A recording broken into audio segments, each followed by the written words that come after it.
Thank you for coming out to the session, standing out from the crowd. My name is Andrew Magda. I'm the manager of market research here at Learning House. At Learning House, we do market research projects for some of our partner institutions to help them better understand their local and regional market, and also help them through the program selection process. Basic questions on what should be our first programs that we put online versus let's look at our entire online portfolio and how can we best optimize it. So just a quick show of hands off the top. How many of you attended Dave Kleinfelter and Carol Aslanian's session yesterday on the online college student survey? Okay. And how many of you were in Richard Garrett's presentation earlier today on the online higher ed market update? Okay. So, by attending those sessions, you have a baseline on some of the current trends that are going on here, and I'll refer to some of those trends and data points throughout the presentation, but just wanted to see that baseline. So, how many of you have your little red tote bags that they gave you yesterday? Do you have them here with you? That's good, because I try not to ask my audience to bring baseball bats to presentations that I'm giving. I don't like to arm the audience, so I feel safe.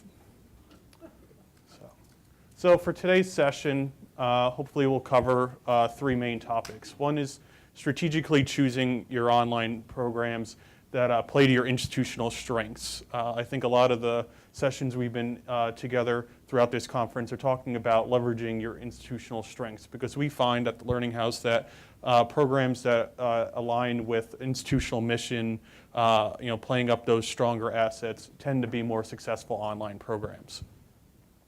Once you do select the programs that you're looking to put online, we'll look at strongly messaging those programs. Obviously looking to reach your regional market, so understanding who the students are that you're trying to reach and what need you're looking to fulfill, both within your institution and outside.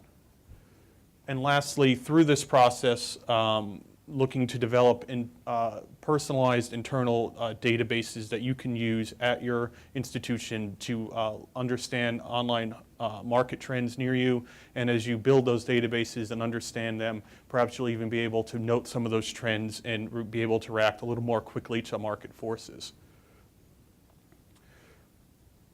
So ideas for online programs that institutions can simplify it down to, they can come from two main sources. One is a bottom-up approach, where these are suggestions from individual faculty members or departments.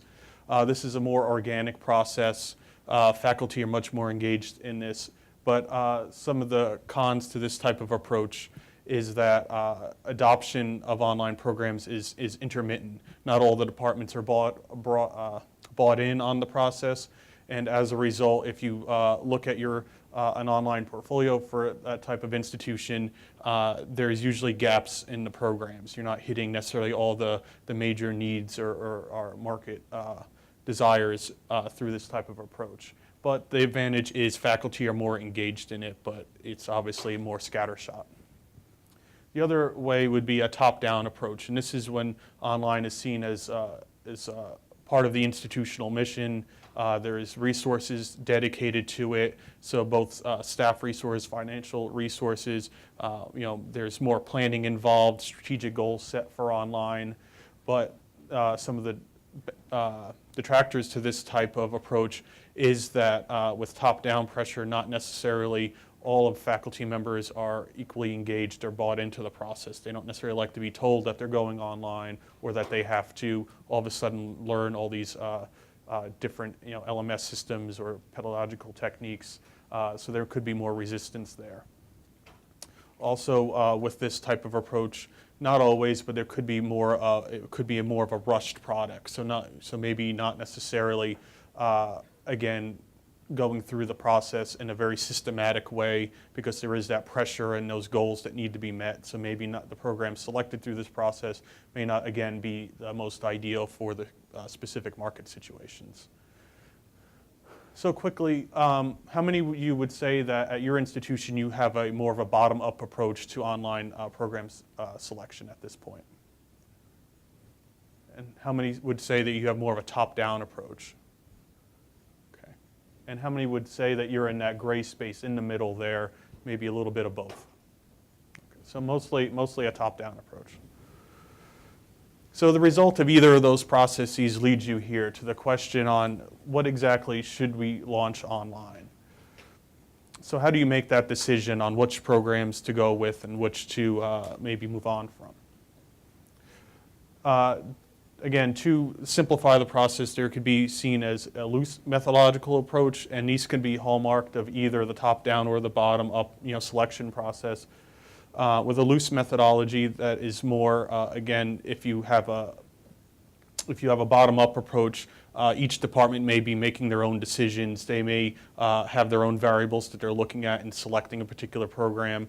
They may again, not have a very rigorous process of doing it, and then each department would then have their own way of doing it, so it's not a universal approach by any way.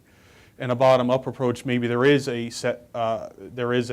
way for selecting program, different variables that could be brought into it, but maybe that process isn't necessarily always applied equally, because there is that pressure to add more programs or to grow specific programs. So maybe that methodology, even though it may be set forth, isn't necessarily followed as strongly. And then opposite of that would be a set methodological approach, and by that I mean one that is cleanly set forth with specific variables and measurements, and that process is followed systematically each time through the program selection process. And there's benefits to this being that there is set variables and it is a uniform approach for the program selection process. But the question I have is, what variables are being brought into this and what constituencies are being looked at?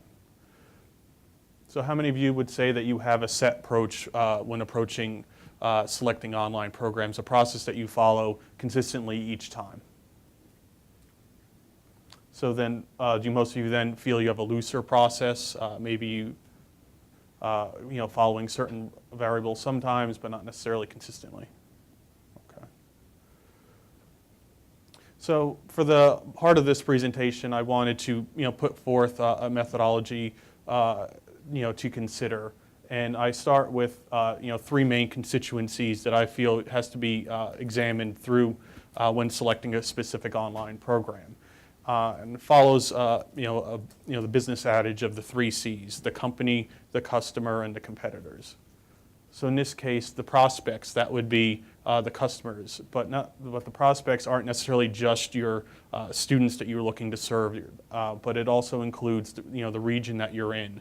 So also think of your prospects or your customers as being the local employers, government agencies, and also just the students as well, because the students obviously are going through your degree programs and are entering into your regional community, and they're looking to have an impact there. So you have to think about that larger impact that you're looking to impart upon your region there.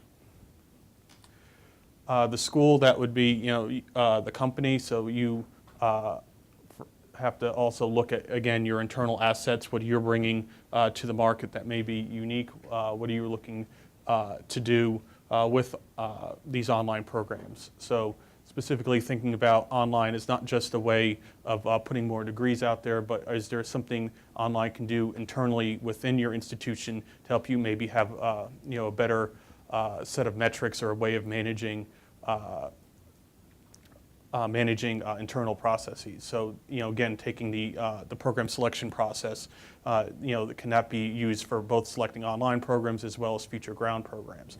The metrics that you place on online for tracking enrollments and revenue, can those also be updated for your ground program? So thinking about not just, again, what programs you can do online, but how online can help transform your institution for the better.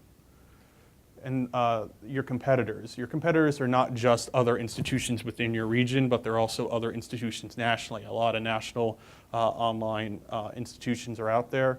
And also competitors for you include professional associations and local employers as well, because they're also looking to get in and educating individuals. So your professional associations could be putting out non-credit certificates there, and local employers can also bring in outside vendors to provide education to their employees. So those are all your competitors, not just the institution across the street from you. But these aren't necessarily, these things aren't islands unto themselves. They're all interacting back and forth with each other. Your prospects are looking at you and your competitors equally. You should be, again, examining and trying to learn more about your prospects, but also keeping an eye on your competitors, because vice versa, they are keeping an eye upon you as they look to reach out to some of those prospective individuals.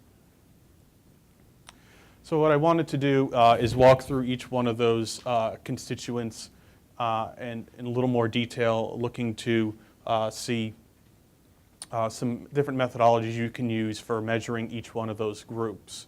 And also, after walking through what you can do, I also wanted to go through a practical example with an institution so you can see how those can be applied in the real world.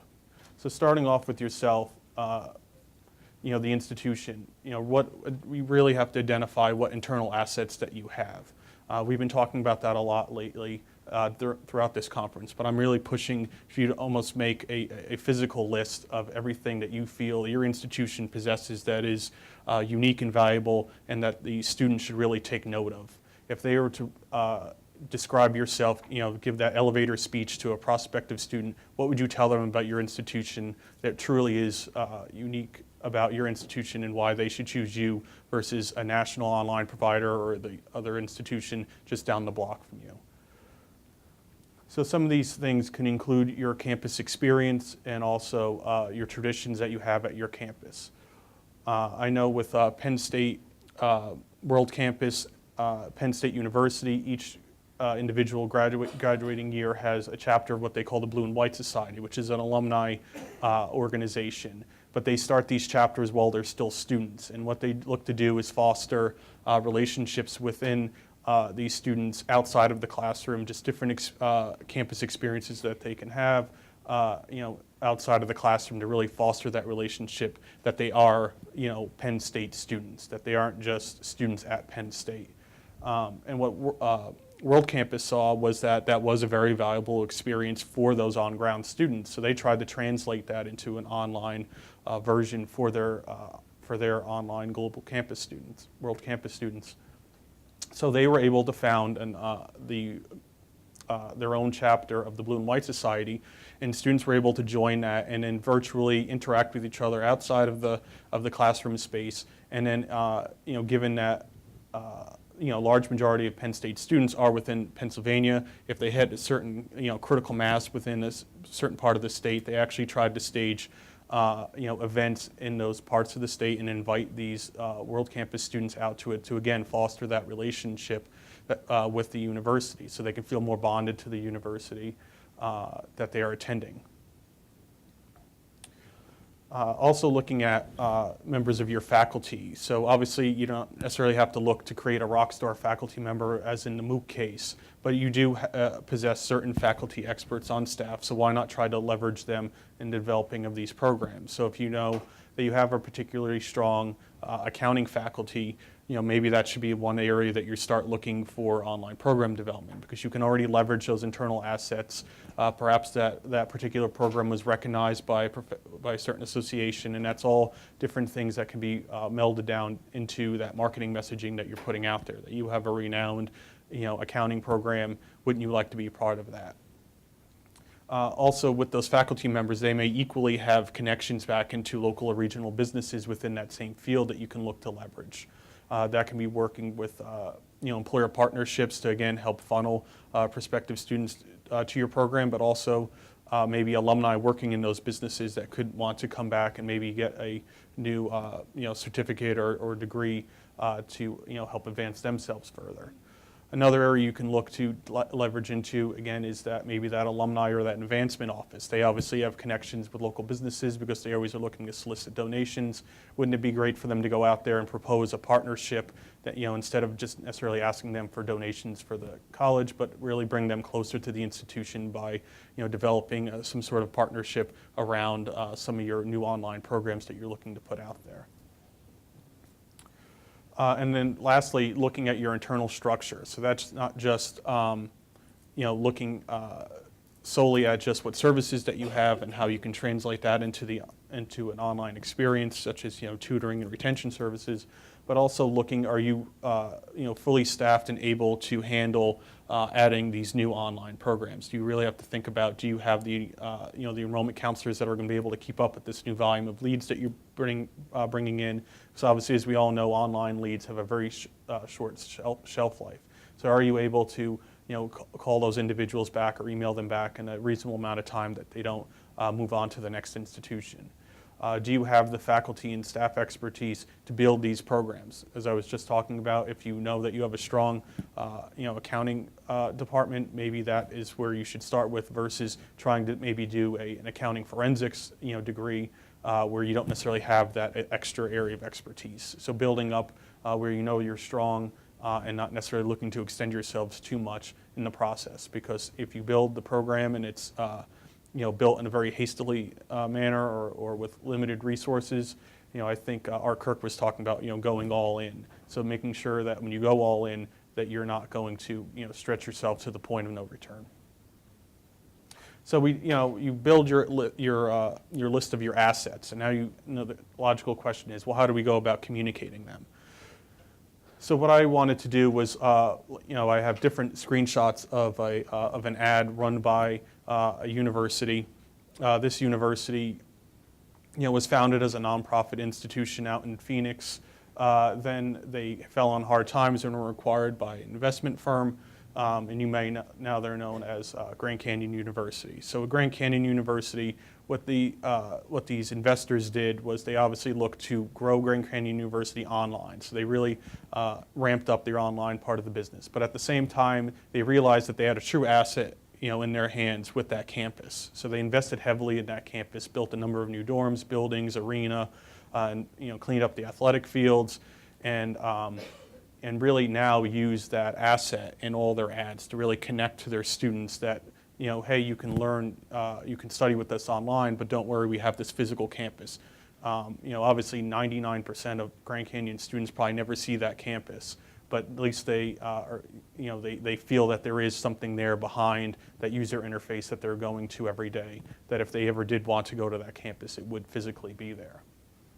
So that's where they start out with this particular ad. They show a lot of different aerial shots of their physical campus. So again, it's communicating that we're online, but we do have this campus here. You can come visit it if you like. We have all these great academic buildings and an arena and grass and trees. We're just like any other university.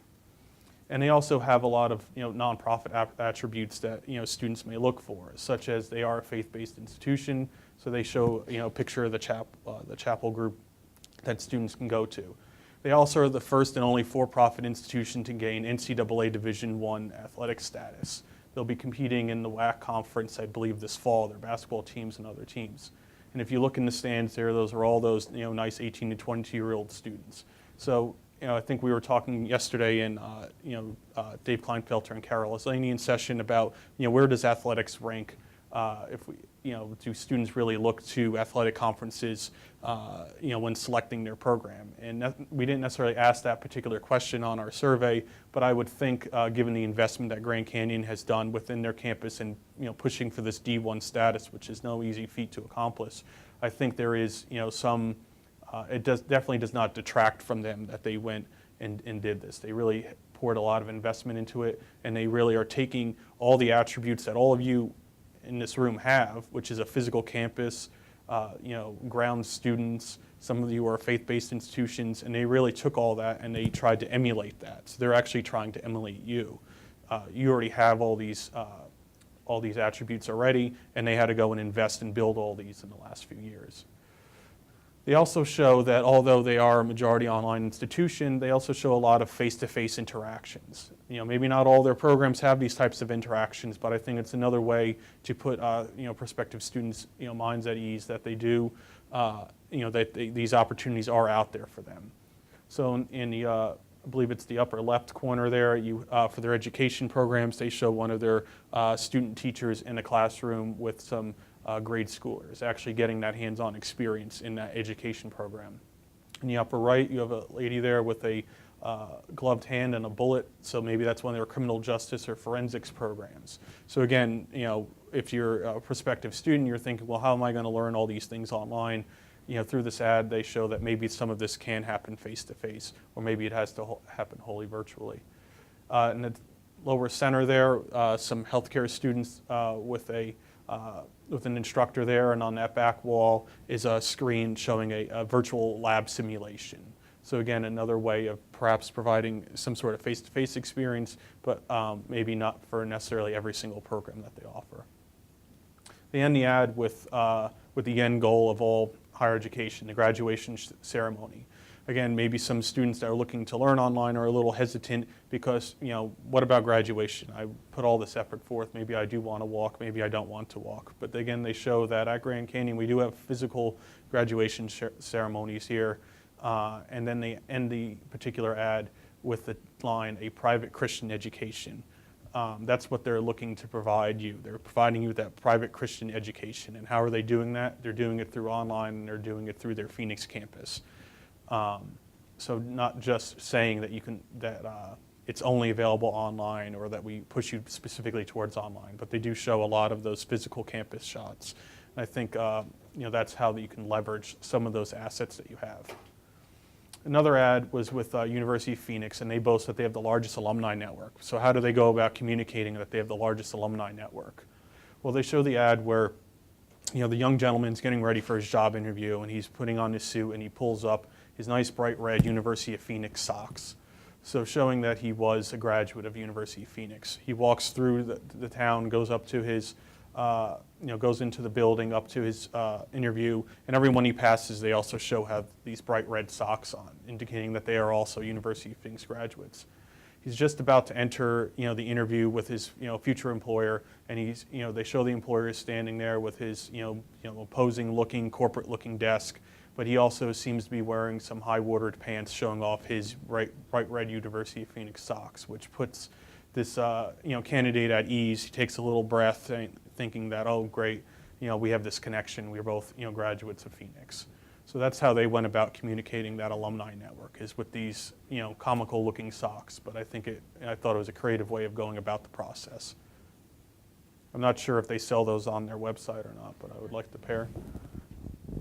So again, with the institution, not just seeing online as, again, being forced into it, just, that herd mentality of we have to go online, but thinking about online as a way to also improve your institution and your programs that you're offering. So one way is, when you're looking to put these programs online, really looking at them critically and not just taking that same lecture and face-to-face experience and just trying to translate it into online, but thinking about, is there ways that this can be improved, both through the pedagogy and also through the outcomes. So, obviously there are a lot of, vendors, I think Richard Garrett was talking about, in the space that can, different plugins that can go into different LMSs to help really transform that experience to just a plain message board reaction type of pedagogy versus maybe something a little more, engaging to the student, giving them a reason to study online other than just the flexibility. Is there something we can, use to really make this, learning a little more immersive, a little more engaging? As I look around, I see all the different, iPads and laptops. Obviously, there's something there other than just convenience. There's something you can, do with these devices that can really make the experience much more immersive for the prospective student. And then looking at outcomes. So again, when you're looking at those internal assets, you should look at, those regional employers and thinking, maybe reaching out to them. We've been providing, these graduates to you the last few years. There are certain skills that you wish they had. So really using it as an opportunity to assess the program that you're putting online, not just taking it lock, stock, and barrel and putting it online, but looking at it and saying, can we do this better? Can we emphasize different skills that maybe are more relevant now that when we first developed the program weren't necessarily needed? Is there again, different concentrations or certificates that some employers may be looking for, something you can and go about and put online as you're developing these programs from the ground up. So using it as an experience to really better the programs that you're doing. Equally, as you go through all these processes, for these online programs, why not flip the script a little bit and also start looking at some of the, your ground programs at the same time? If you're putting all these improvements and bettering your online programs, is this equally an opportunity to, develop those same courses or specializations for your ground programs? So not just thinking online as an island to itself, but really something that works throughout your organization that can really help you think about your programs and also your processes for developing them in a very critical way. But once you develop this newly and innovative online program, I still think you should put everything down on paper and then start to look at it and ask 3 main questions. Does this program as it stands, does it still really fit with our institution?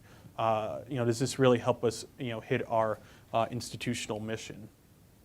And does it financially still make sense? And not financially just dollars and cents, but financially, again, in terms of those resources that are going into it.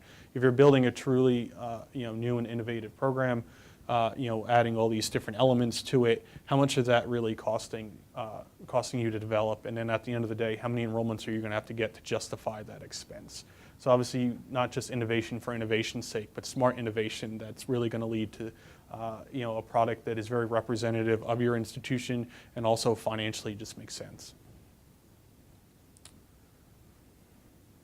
So this is where I wanted to move in to one of the examples. So I wanted to use the case for San Jose State University and looking at them critically and thinking what happens if they wanted to put a program online.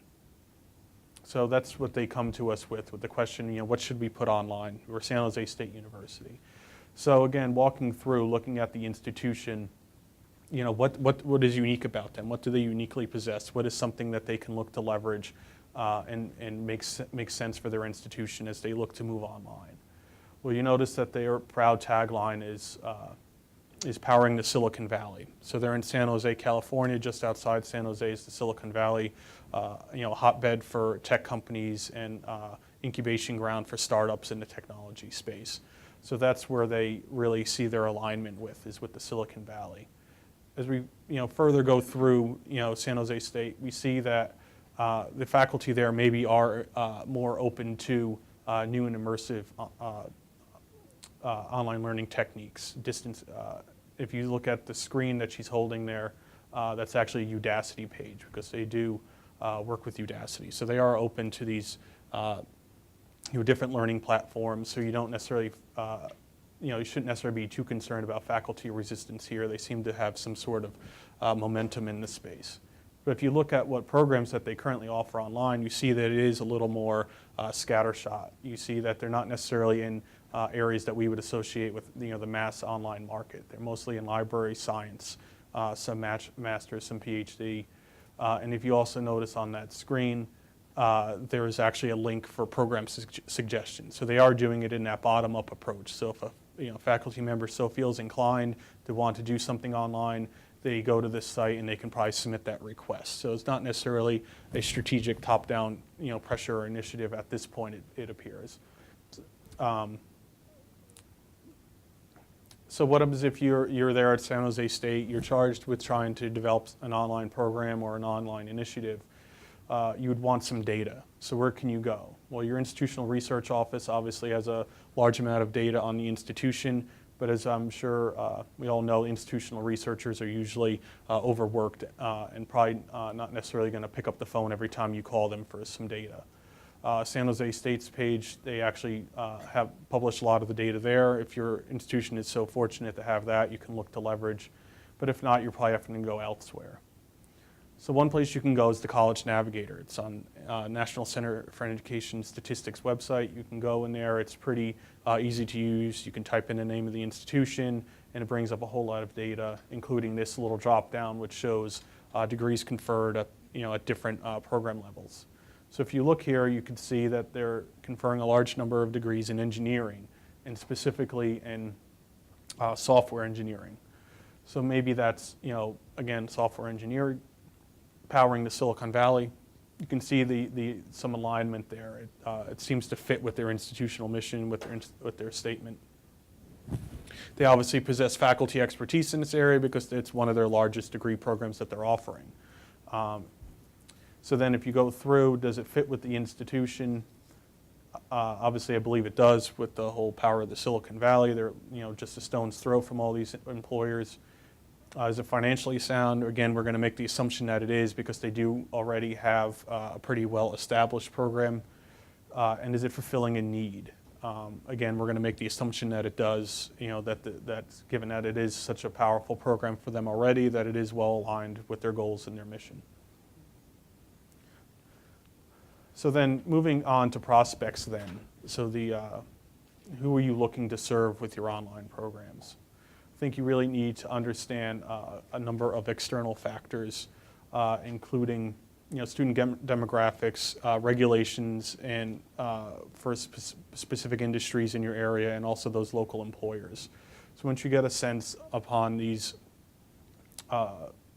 different needs, you also have to look at the student as well. So online students, adult students, they have a lot of life issues going on. As we know from the online college student survey, most of them could be married or divorced. They probably have children.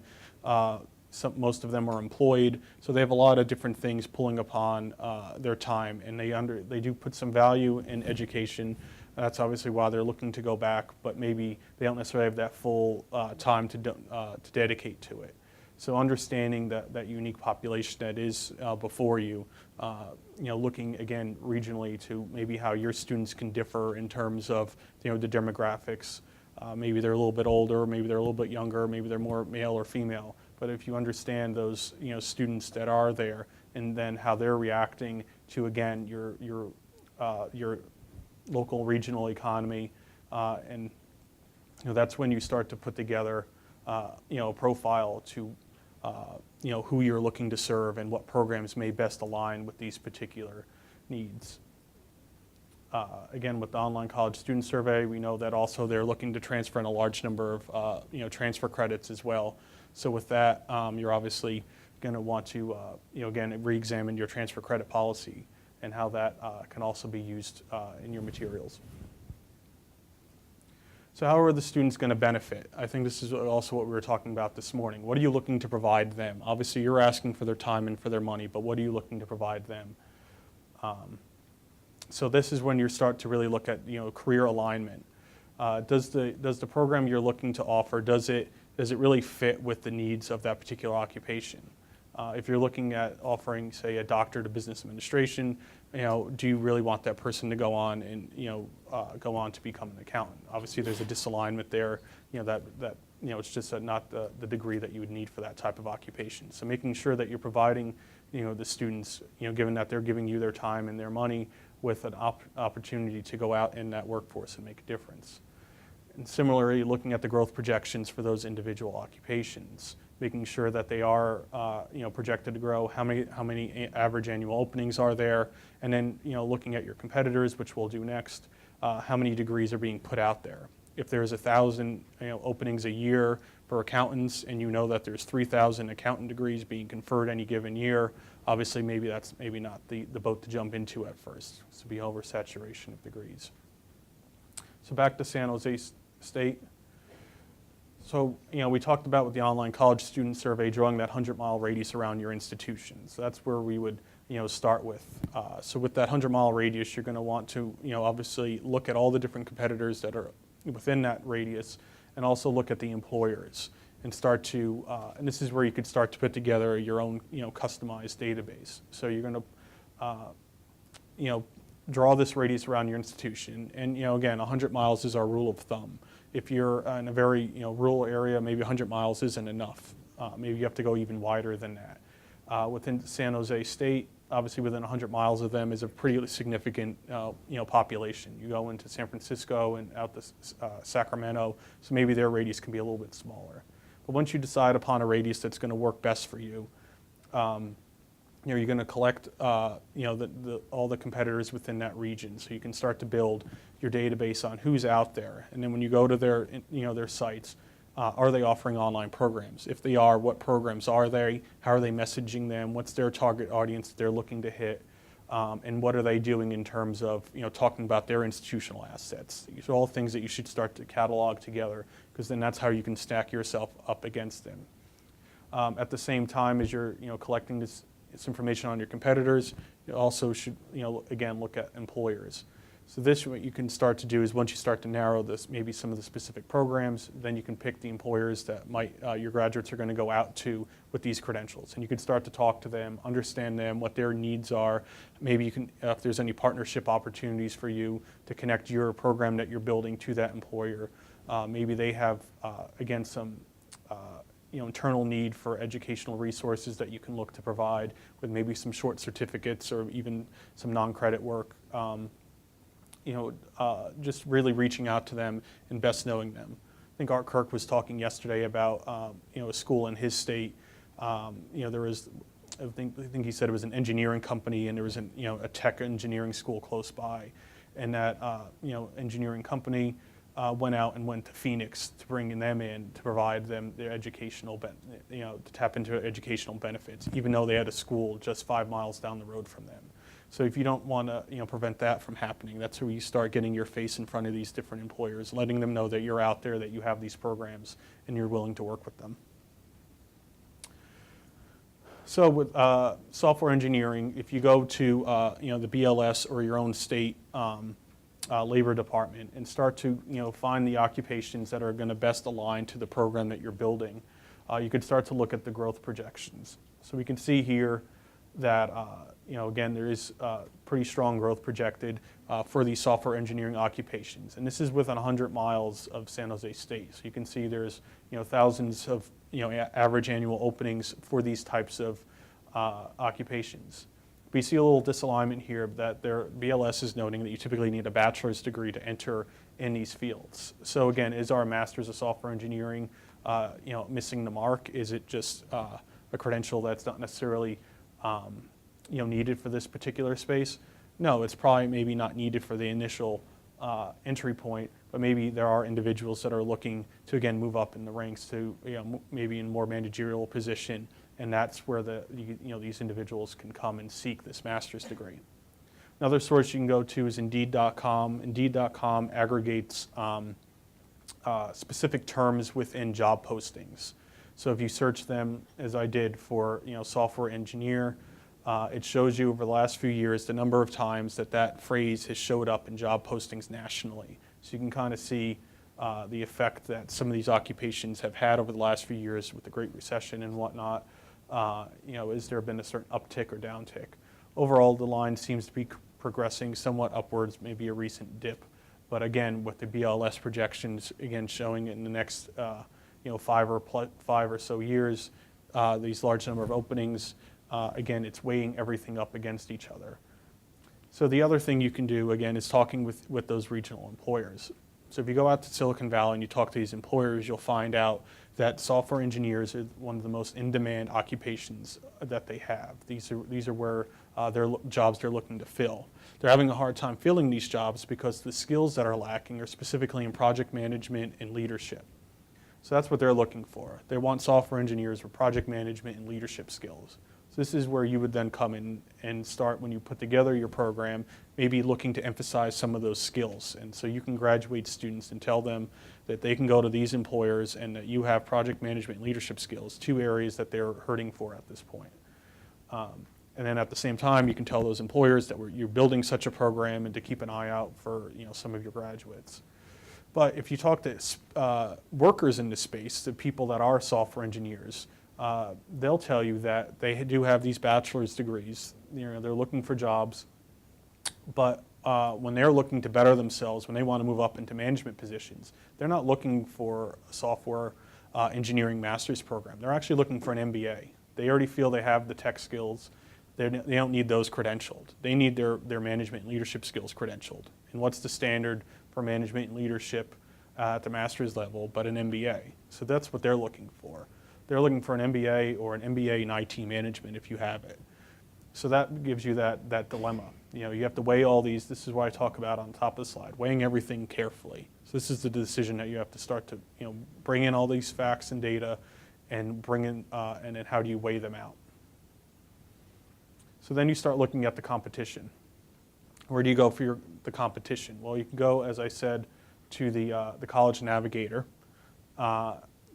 which you may go to first to really pull the number of schools within a certain radius of your institution. But another place you can go is into the iPEDS data system. The iPEDS data system is a a little bit of a beast to navigate. It's not the most user-friendly tool to use, but maybe someone on your staff can start to learn this, because this is a queryable database collecting numerous different variables about degrees conferred, different fields of study, different levels, demographics, again, regional data around acceptance rates, students using student aid, just a large number of data points for you to really look at. But what I would do here is, again, once you narrow down what program you're looking for, then I would start to look at your competitors and do they offer degrees in this particular field, and if so, how are they performing? So once you identified your competitors, I would recommend doing SWOT analysis for each of them. So with a SWOT analysis, you're looking at their strengths and their weaknesses. So just as you did and compiled a list of all your internal assets and attributes, you would do almost the same for your competitors. What can you glean from their sites? What can you glean through their marketing materials, if you can get your hands on any of them or see their ads or whatnot? Where do you feel their strengths and weaknesses are compared to you?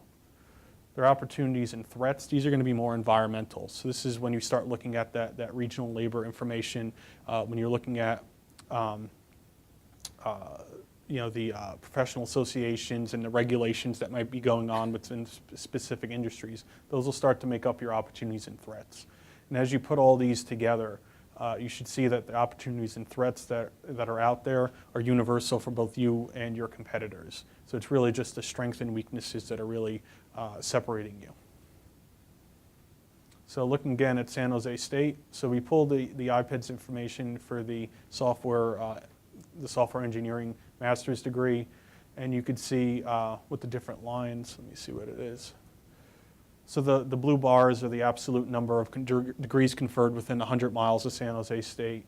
The orange line is the growth regionally, year-over-year difference, and the black line is the national growth. So you can see that within the last 10 years or so, these programs have really started to pop up around in their region. The growth has been somewhat robust, but there has been this year of decline. So what maybe happened during that year that may be impacting the market? When you look at the schools individually, you can see there are only 3 schools within 100 miles offering that degree, and San Jose State has 95% of those degrees conferred.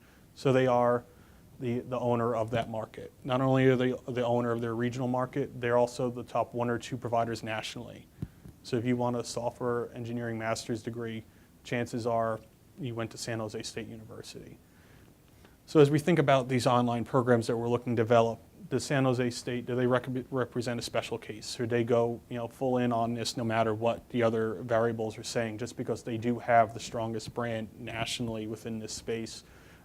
They obviously, if we start to look at online competitors, there's only one other regional for-profit provider that has a program online. So again, low online competition. And then equally, evaluating the other aspects of these other providers, that again, San Jose State is one of the best out there in terms of the message they can put out there, in terms of price point, and also they can uniquely structure their offering given their their different partnerships, say with Udacity or other vendors in the space. So if we go with the SWOT with San Jose State, again, they are the top provider. They do have the strongest brand, and we know that they are willing to innovate. Their weaknesses, maybe not everyone's on board. As I showed you, most of the online programs are in library science, so how welcoming are the software engineering faculty going to be to this particular program? And what happened with that recent downward trend in terms of the degrees conferred? Was that an anomaly? Was that something strategic they were doing? Or is there something with that particular market that we need to further flush out? The opportunities, obviously they can be an early online adopter. There are not many online providers out there. They do, again, have that strong brand, so they are maybe able to leverage certain partnerships within and outside the Silicon Valley. Again, they are a national provider for this particular degree. So when tech companies on the East Coast equally want to tap into a San Jose State University software engineering degree. The threats could be moving too quickly and producing, again, a product that isn't necessarily fully developed. What about for-profit competition? So if San Jose State goes online with their program, is it only a matter of time before other national for-profit providers start popping up and challenging that market share? And again, that question about the MBA, is that really what they should be doing? Is the MBA more the credential that they should be considering over this degree? That's again a big question mark for them to flush out. Sorry. Looking at competitors, obviously there's few strengths for them, more weaknesses. The opportunities and threats are the same. So it's just a matter of if one of these competitors was to offer the program, are they really going to be able to outshine San Jose State even with an online offering? So are we forgetting anyone in terms of competition? Obviously we talked about looking at your regional competition, but what about those large national for-profits? Shouldn't you also keep an eye on them? It's estimated that 1 in 4 online program students is studying at one of these 8 providers up on the screen. Isn't that something that you should keep an eye on? As we know, maybe the for-profits are taking a step back in terms of their enrollments, but they also are sources for innovation. So when you put together your competitor data set with those providers within 100 miles of yourself, you should also throw in a few of these schools as well. Because if you think that they're not in your market and you're not competing against them, you're likely wrong. Given that, again, 1 in 4 of these online students is going to one of these schools. But it's not just the for-profits. There are also innovative nonprofits out there that have national brands. There's Liberty, Southern New Hampshire, UMUC, and even Western Governors. Western Governors, as you may know, has been invited into 3 states to act as a state institution, to educate state residents in Texas, Indiana, and Washington state. So these were actually state governments going out to Western Governors and inviting them in to be another state university within the state university system for some within there. So again, I'm sure the institutions within those states weren't happy to be, that their state representatives were inviting in these competitors to provide online education when they were already there and established and looking to do the same thing. So those again were equally competitors just as much as maybe some of those much larger for-profit institutions. So what can you do to combat all these national providers as well? Well, it's up to you to refocus the conversation on your local value. You have to put out there that, one, you do have online programs. You don't have to go to some national provider, out-of-state provider to get these programs. We have them right here for you. And you know us. We're a known brand. We're a known quantity. You drive past us every day. You may know individuals that went here in the past. So again, why not come to us versus going to some large national provider? And also talking about the local impact of higher education. What have you been able to give back to the community? You've been putting out all these alumni and degree students for years. What impact have you brought upon your local community that you would like to bring to the forefront and be proud of and talk about? So I've answered everything about these. What else can you do for some of these constituents is obviously you can do student surveys and employer interviews and surveys to again further flesh out the needs. At the institution, you can look to develop a strategic plan, so set forth strategic goals for online growth and hold yourself accountable to it. And also look to invest in your infrastructure to make sure that you have the staff and the capabilities on hand before you start growing and ramping up. And also what else, for competitors is pardon me, is keeping an eye on them at all times. Really look to put together those different databases and look to update them maybe once a semester or at least once a year because obviously they're always adding and growing different programs. And equally, similarly with those employer databases that you put together. So should we launch that program online for San Jose State? On the yes side, obviously there are a low number of competitors. They are the strongest provider. And there is that promising labor market, but there are also equally detractors. So just, given all that we talked about today, how many of you would say that yes, they should put that program online? And how many would say no? So many of you are undecided. My personal opinion is that, obviously with that strong national brand, I would recommend that they should go forward with that program only after vetting out what happened in that year where they had that drop off in conferrals. Making sure that that wasn't a larger issue and more of an anomaly. If that was greenlit, I would go forward with that program. But at the same time, I would be talking to those business faculty to get that MBA program brought up as well with some sort of IT management. I would work on it from both sides of the market, and obviously, again, maybe a student survey is called for as well to really flush out the difference. Do those tech professionals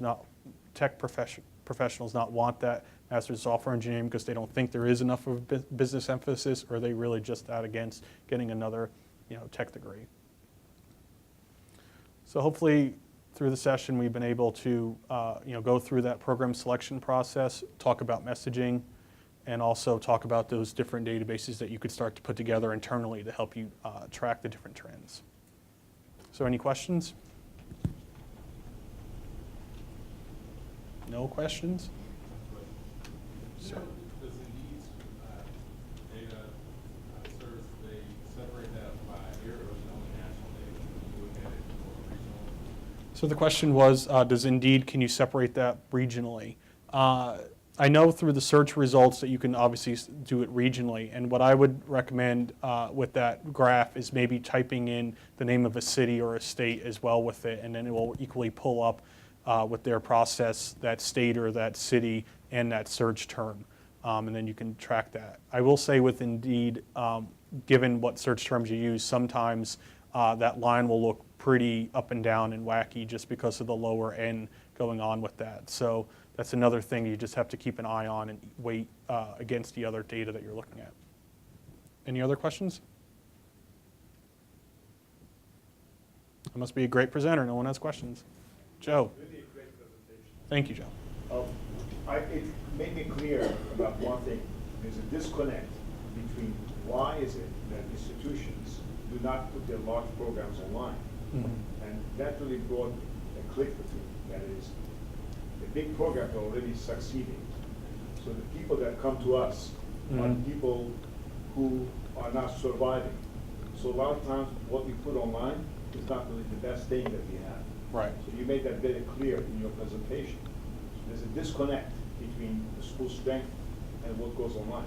Exactly. So there's not an incentive for people who are doing well to go online, because they're already doing well. Right.